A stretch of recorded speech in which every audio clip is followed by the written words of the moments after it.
Okay. I'm going to be really boring this year.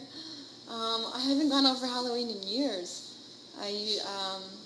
If I were to be going out for Halloween, I imagine that I would probably be like Pokemon or something. I think Pokemon's a good one. I would have to find a really good costume though. It would have to be a really good Pokemon. David asks, any musical guilty pleasures? You know what? I'm not ashamed of anything I listen to. Are you? No, not at all. I don't think anybody should have guilty pleasures. I think that if you like music, you should listen to it, and who cares? You know, because if you like it for a reason, you like it because it makes you feel good somehow on some level. But yeah. Yeah, I listen to everything, so there's really no guilty pleasures, I don't think. Whoops, sorry. Okay. I'm still looking at some things here. We're going to take one more question, and then we're going to wrap this up. And thank you so much, folks, for coming out. We really appreciate it. It's fun. Ash and I were saying today, it felt like it was our birthday today because the album kind of came out, and we had this constant grin on our face all day. Oh, Trish Halliwell Bulger? This is a good question. What's your favorite book? Oh. Okay. That's hard. I am reading right now one of my favorite books. I'm so close. I have about 10 pages left. It's Theo Fleury's Playing with Fire book. It's his. It's a what is it? An autobiography or biography? I never know the difference. Autobiography, I believe. All right, but he had a writer though with him, so it's an autobiography / biography. No, it's autobiography. Sure. Yeah. Anyway, it's about his life and his career and everything, and it's so interesting.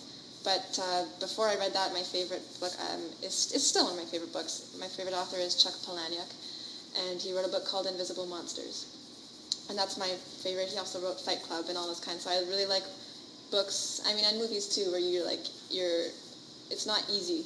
You have to really kind of think and stay focused, and it gets confusing, and then you keep reading and you figure things out eventually. I like stuff like that. What about you? I just got an iPad because we've been flying around a lot to get from city to city, and both of our luggages seemed to, as the tour kept going, it was impossible to bring it on planes because we got 8 or 9 hardcover books. I can just reference the last book I read. I've moved on to another, but Mustaine. It's a biography of an artist, a singer in a band called Megadeth, and it's quite a... You may have heard of him. Yeah, you may have heard of him. It's a really interesting read, and I would suggest it because he went through... it's very similar to Theron Fleury's book, where they kind of went to hell and back and came out the other side way better people than they came in. So I would suggest something like that for you. Yeah. Well, we don't drink champagne, but... I'm going to drink some. Okay. That's right. Really, and I don't know if I've ever even popped one, but in spirit of today being our record release and all, why don't we try it? Everybody close your eyes. Give it a good shake. Are we supposed to shake it? Yeah. Oh no, we're not spraying it! Yeah, we No. can't. There's all electrical. But we can pop it still? How do you do it? Okay, alright. Phil, answer a question while I'm doing this. A question.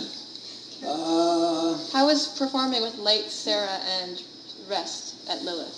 And are you do you have any plans to play in Europe?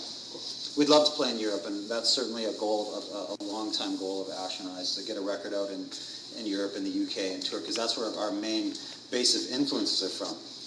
And as far as playing Lilith and meeting a lot of these people, I think the most fascinating thing for both Ash and I was that everybody from the main stage acts to the B, C stage acts to the sound men to the people that were driving night after night to different cities, all the people setting up the gear, the buffet, all the people putting that buffet together. Everybody at Lilith Fair was such wonderful people. Yeah. And it felt so good to be a part of something where everybody was so good. The energy there was amazing. Yeah. And when they pull out these checks at the end of every press conference, and you'd see some people crying because they were receiving, Thousands of dollars to their charities. We just felt really great, and it really felt amazing to be a part of that, and we're extremely grateful. Yeah, there really wasn't any egos there, and all the performers were just awesome, and they're just people, right? And we have something in common with them. We're our careers, we're doing what we love. So, okay, so what do I do now? You just twist it. It's going to pop off? Okay. All right, I caught it. So here's to all you guys for helping us, and thank you, everybody. We will definitely be doing lots of this live streaming stuff because we had such a great time. Yes, definitely. And so we'll let you guys know when we're going to be doing that, and give us your feedback if there is something that you would like to see. Song requests? Song requests, we'll try to do as many as we can. I know there was a Mary the Inventor and an Apple of My Eye, so we promise the next live stream we'll be doing those ones for you guys. So cheers! Thank you. Thanks, everybody.